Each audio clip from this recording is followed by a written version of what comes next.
Hi everyone, welcome to my channel, and today I'm going to be talking about the history of IVF, how it all started.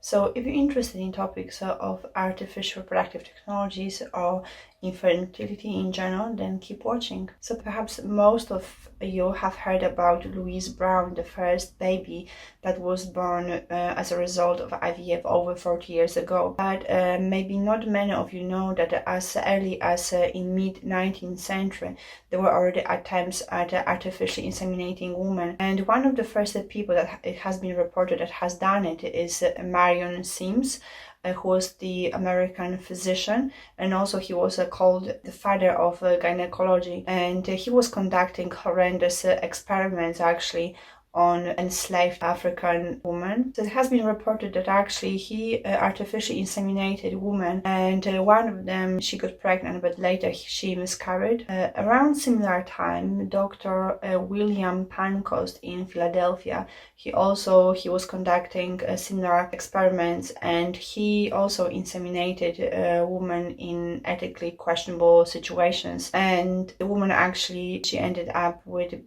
being pregnant and then with delivering a healthy baby. But at this time in the mid-19th century, said what physicians, what doctors they could do, it was limited because of lack of medication and lack of the equipment. So perhaps at this point there was still no way that they could produce embryos outside the body because of, for example, lack of medication that came much later. So later in 20th century, Gregor Pincus, he claimed to achieve IVF on rabbits, but that has not been approved by Harvard University because of ethical concerns. So his work actually has not been published. And later in 1950, Dr. Robert Edwards, he started to conduct similar experiments but on humans, and that was done at Cambridge University. And about 15 years later, he created an embryo outside a woman's body in a petri dish. And at the time he kept everything as a secret, and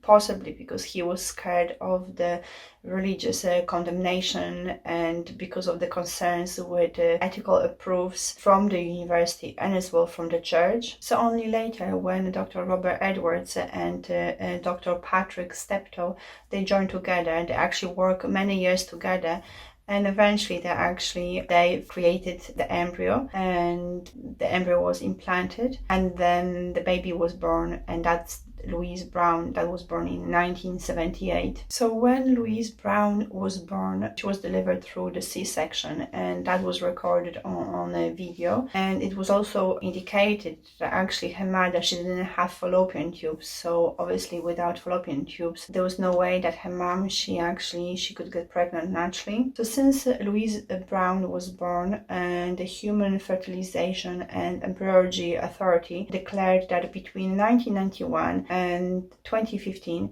there were about 300,000 babies born as a result of artificial reproductive technology. So this data is not exclusive to only IVF, and over 1 million treatments have been performed. And again, that's not exclusive to IVF, so includes the other treatments as well. But overall, I think these figures, they indicate that artificial reproductive technologies, they have still relatively low success rate, and perhaps even though we already came a really long way, it seems like perhaps we are still at the stages where there's a lot more to learn for us about the artificial reproductive technologies before we can actually say with confidence that this method, IVF or IUI, are actually reliable. So yes, if you enjoyed this video, then please like it and subscribe. And if you have any questions, then please leave them down below and I will try to answer them. And yeah, thank you for now. Bye.